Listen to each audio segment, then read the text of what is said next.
The first light of dawn creeps across a battlefield, littered with shattered armor and fallen banners. Mist curls between the remnants of what was once a proud formation. In the midst of the quiet devastation, a lone samurai kneels, his hands resting upon the hilt of his katana, its blade nicked and worn from countless battles. He closes his eyes, feeling the morning fog settle on his shoulders like a cold, silent weight. The clash of war has ended, yet the echoes linger in his bones, the screams, the orders, the rush of adrenaline. His chest tightens with memory, and he feels a shiver of shame. He had failed, the enemy had prevailed, and yet here he remains, alive. Around him, the air hums with life, indifferent to human suffering. A single cherry blossom petal drifts down, landing on the scarred metal of his armor. He notices the imperfections, the cracks and dents, and for the first time, he wonders if these marks are not weaknesses, but stories that shape him, that define the contours of who he is beneath the helmet and pride. He whispers into the cold wind, "Can a man be whole when he is broken?" The silence answers, only the faint toll of a distant temple bell. Far from the battlefield, within the shadowed walls of an ancient temple, a monk kneels over a broken ceramic bowl.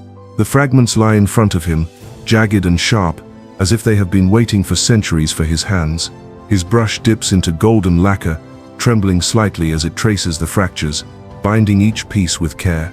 Each line glimmers in the candlelight, a testament to repair, a map of fragility transformed into beauty.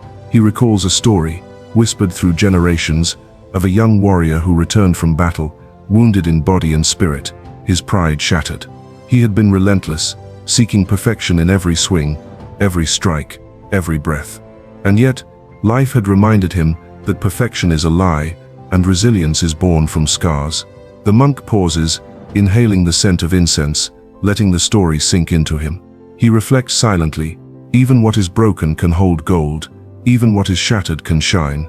The bowl, once ruined, now possesses an elegance that no unbroken vessel could ever attain. The samurai rises from the battlefield, his boots crunching over frost-hardened earth.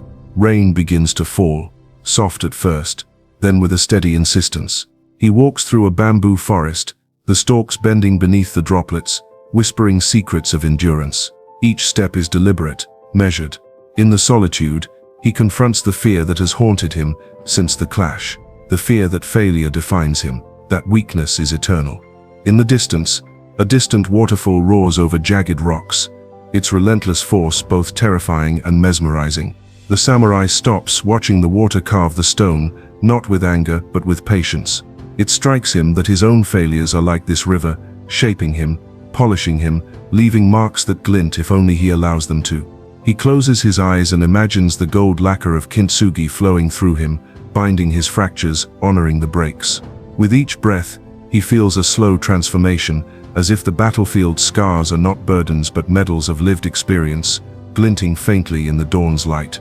Night descends upon a quiet village where lanterns sway in the wind, casting soft shadows across cobblestone paths.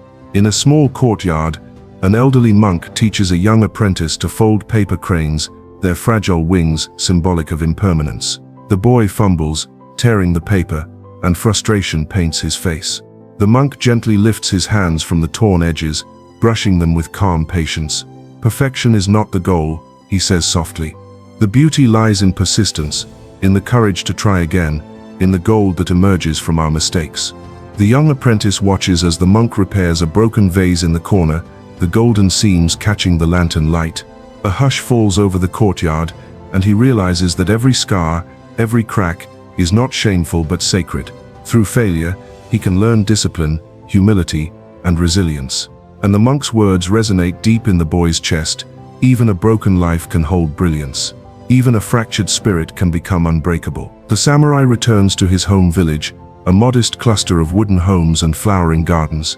He is greeted not with fanfare, but with silence, the silent judgment of neighbors and the weight of unspoken expectations. Yet he carries within him a new awareness. In the garden, a broken stone lantern stands among cherry trees, its fractures repaired with gold. Its beauty is undeniable, serene. He kneels beside it, tracing the golden lines with his fingers, and realizes that the cracks are not imperfections, they are proof of survival. Memories of failure surface again, the friend he could not save, the duel he lost, the shame that lingered like smoke. He exhales slowly, letting the past settle. Each fracture in his life, he now understands, is like the golden seams of Kintsugi, binding him to wisdom, courage, and strength he never knew he possessed. Standing beneath the flowering branches, he whispers, "I am not perfect, I am whole in my brokenness." The wind answers, carrying petals into the twilight. A storm gathers over the mountains, thunder rolling through misted valleys. The monk walks along the ridge, his robe soaked, sandals sliding on wet stones. He meditates on impermanence and the human tendency to fear fragility. Lightning splits the sky, illuminating the peaks like divine cracks in the heavens. He reflects on warriors he has known, people who have faced humiliation, loss or despair, and yet emerged stronger, guided by principles of mindfulness, patience and acceptance. He closes his eyes, hearing only the rain and the distant echoes of temple bells. He understands now that life itself is a Kintsugi work, a mosaic of triumphs and failures, illuminated by the golden seams of resilience.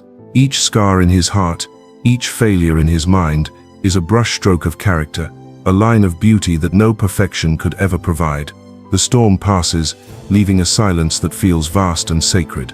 The samurai now trains alone in a fog-drenched dojo, his movements slow, deliberate, almost meditative.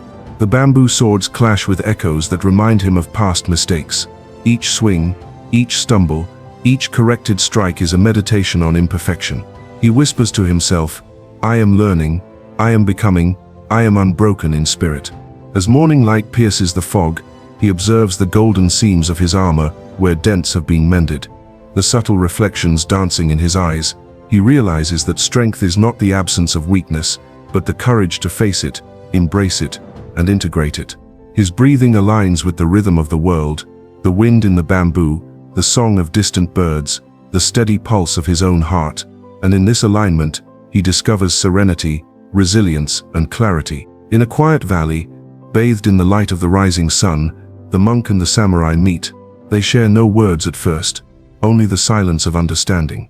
Broken vessels, scarred armor, and weathered hearts, each carries the testimony of endurance, reflection, and transformation. They bow, and in that bow, they acknowledge the beauty of imperfection, the grace in vulnerability, and the unbreakable strength forged through life's fractures. A breeze stirs the cherry blossoms, scattering petals like golden sparks. The monk smiles softly, the samurai nods, and together they watch as a river flows over jagged stones, relentless and patient. Life, they understand, is a series of cracks and repairs, each one an opportunity to shine brighter, to be more authentic, to embrace the profound wisdom of imperfection. And to you, watching this story unfold, remember your scars are gold, your mistakes are masterpieces. Embrace your flaws, accept your past, and cultivate resilience with mindfulness, discipline, and courage. Like Kintsugi, your life fractured, repaired, and illuminated can become unbreakable, radiant, and beautiful beyond measure.